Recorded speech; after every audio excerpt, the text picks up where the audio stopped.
जब महाभारत होने वाली थी तो द्रौपदी कहने लगी श्री कृष्ण थे से कि हे वासुदेव, रोक दीजिए ये युद्ध जरूरी है क्या? इतना विध्वंस होगा, इतने विधवाएं हो जाएंगी, इतने बच्चे अनाथ हो जाएंगे, कितने सैनिक मर जाएंगे। दुनिया भर की चीजों से डर गई द्रौपदी। और द्रौपदी को तो पहले से वासुदेव ने ये भी बता दिया था कि तुम्हारे वंश का, तुम्हारे 5 पतियों को छोड़ करके सारे वंश का नाश हो जाएगा।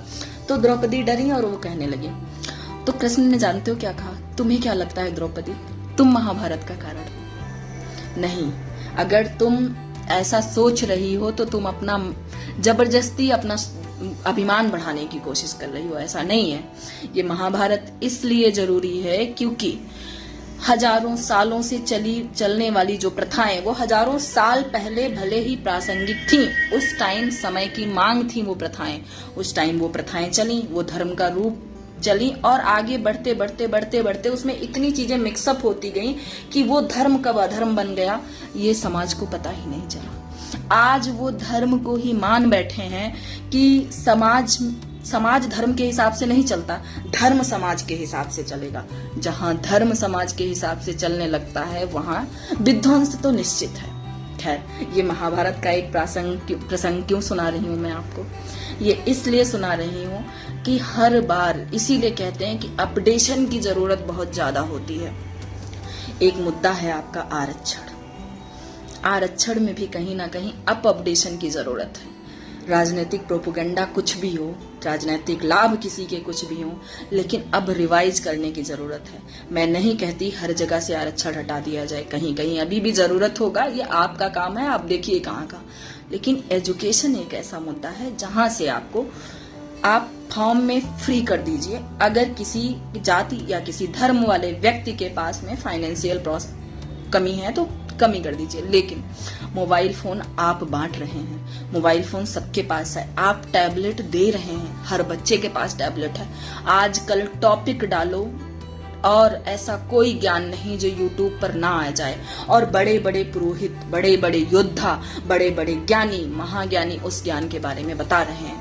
तो पढ़ाई में जो आरक्षण है अब उसको नहीं रखना चाहिए। मुझे जो लगता है जो आरक्षण से एग्जाम में इतना वेरिएशन होता है क्वेश्चंस का, अब ये खत्म करना चाहिए। क्योंकि अगर ऐसा आप समय रहते नहीं करेंगे तो आप देखेंगे कि आने वाले 10 से 15 साल बाद जो बच्चे आरक्षण से वहां बैठे होंगे वो उतने काबिल नहीं होंगे जो आपका प्रशासन अच्छे से चला पाएंगे। ये मजबूरी है, क्योंकि उन बच्चों की गलती नहीं है। उन्हें तो आप जबरदस्ती उन्हें बता ही नहीं रहे हो कि भाई ज्यादा शुगर खाने से आपको डायबिटीज हो जाएगा। आप उनके साथ भी गलत कर रहे हो जिन्हें आरक्षण दे रहे हो। आरक्षण आप दीजिए।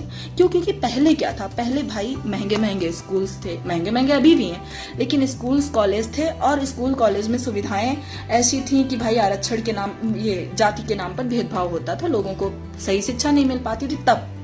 अब ऐसा नहीं है। अब हर स्कूल कॉलेज में आप अपने बच्चे को एडमिट कराइए। आपको कुछ नहीं आता है, यूट्यूब पर मतलब IAS PCS तक की तैयारी आपको अब 2-2, 250-250 रुपए में मिलने लगी है। मोबाइल फोन सबके पास है, आप अच्छे से बैठकर पढ़िए। मेंटरिंग के लिए टीचर्स अवेलेबल हैं, आप पढ़िए और बराबर नंबर ला करके आप पास करिए और आगे जाइए। बराबर नंबर ला करके आप डॉक्टर बनिए, इंजीनियर बनिए, प्रशासनिक अधिकारी बनिए, लेकिन नंबर बराबर लाइए। क्योंकि ये नंबर में जो 5, 10, 15 नंबर का गैप आ रहा है, इससे नॉलेज में भी गैप आ रहा है। इस बात को समझना पड़ेगा। खैर, मेरी इस बात से बहुत सारे लोगों को मिर्ची लगने वाली है। मैं गलत भी हो सकती हूँ आपकी नजर में, लेकिन मेरा ये मानना है कि नहीं, अपडेशन की जरूरत है। आरक्षण जैसी व्यवस्थाओं को अपडेशन की जरूरत है, क्योंकि हम उनके साथ भी गलत कर रहे हैं जिन्हें आरक्षण दे रहे हैं। ठीक है, पढ़ाई में बहुत सारी चीजों में दीजिए। फिर से मैं अपनी वापस बात रिपीट कर रही हूँ, ये जो हर जगह आप समता का अधिकार देखते हो, ठीक है। जैसे एक योजना है जल शक्ति मिशन, बहुत बड़ी योजना है भारत सरकार की और बहुत खूबसूरत योजना है। स्वच्छ जल घर घर पहुंचाने की ये योजना है, ठीक है। मुझे ये योजना बहुत अच्छी लगती है क्योंकि पानी की जो किल्लत है, पानी की जो प्रॉब्लम्स हैं, पानी की प्रॉब्लम्स से जो रोग हो रहे हैं वो आप जानते हो।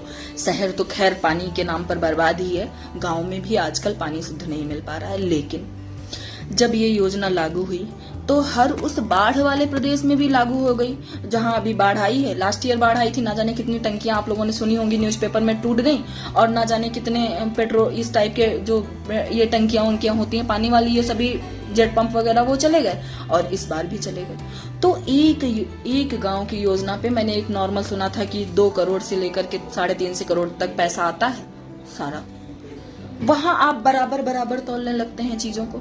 आप वहां देखिए ना कहाँ वाकई जरूरत है, कहाँ लगा सकते हो, पानी में बहेगा नहीं, क्योंकि हर साल पानी में बह जाएगा।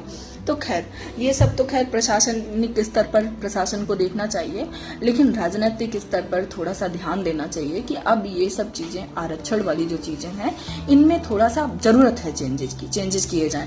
आपने EWS लागू किया, EWS की रेंज इतनी ज्यादा रखी हुई है कि अब EWS जो भी अपने एग्जाम में लगा देता है उसके लिए वो दुख का कारण बन जाता है। खैर UPSC मेंस वगैरह में EWS थोड़ा सा फायदेमंद है, लेकिन प्री में तो गजब है भाई। तो प्री ही नहीं कोई निकाल पाएगा तो मेंस में क्या ही EWS का वो आरक्षण मिलेगा उसको। तो थोड़ा सा ये इस पर वो अभी जैसे APO की वैकेंसी आई हैं, बच्चे परेशान हैं। 21 जनरल के नाम पर आपने 21 वैकेंसी दी हुई हैं, ठीक है, 200-250 के आसपास आई हुई हैं। जनरल के नाम पर 21-25 वैकेंसी हैं। अब 21-25 वैकेंसी में आरक्षण है, चीजें हैं, और हम जानते हैं कि अगर एक बच्चा 100 नंबर पाएगा जनरल वाला तो वो 80 नंबर में ही हो जाएगा, 15-20 नंबर का आप गैप दे देते हैं। तो इन सब चीजों में थोड़ा सा समझिए कि पढ़ाई का स्तर सबका सेम होना चाहिए। बाकी जिन जगहों पर आपको देना है, जैसे आप महिलाओं को देते हो वो भी दो, लेकिन महिलाओं में भी देखो, अब महिलाओं के लिए भी सुविधाएं उपलब्ध हैं। तो ये जो गैप है ना, इन सब चीजों की जरूरत नहीं है, ना महिलाओं के लिए ना SC/ST के लिए, सबको पढ़ाई प्रॉपर मिल रही है। आप पढ़ाई की सुविधाएं बढ़ाइए ना, आपको किसने रोका है? ये आरक्षण है वो करके पढ़ाई की सुविधाएं और बढ़ा दीजिए, स्कूल कॉलेज में सीट्स थोड़ी सी ज्यादा कर दीजिए, लेकिन आपको आरक्षण अब एजुकेशन से हटाना चाहिए, क्योंकि एजुकेशन में ये जो भेद आ रहा है ना, इससे प्रशासनिक अधिकारी आपको उतने तेज तर्रार नहीं मिल पाएंगे, फिर आप समझ लीजिएगा।